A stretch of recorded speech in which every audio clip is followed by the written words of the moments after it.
হে বাবা, এই বাসি ভাত শুধু নুন দিয়ে খেতে হবে? হ্যাঁ ভাই, কি করব বলো, আজ শিকারে গিয়ে কিছুই পাইনি, তার উপর তোমাদের গর্ত থেকে উদ্ধার করতেই পুরো দিনটা চলে গেল। এটুকু কষ্ট করে খেয়ে নাও।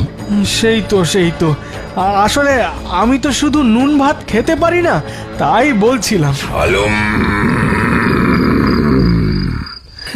আরে, সেই বাঘের গলা শোনা গেল না? হ্যাঁ হ্যাঁ, ঠিক বলেছো তো। চলো তো একবার বেরিয়ে দেখি সত্যি এসেছে কিনা।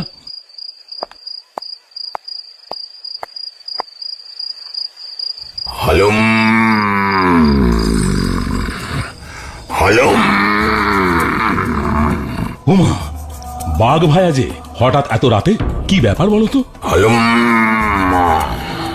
হ্যাঁ, এখনই এলাম, তোমার জন্য একটা জিনিস এনেছি।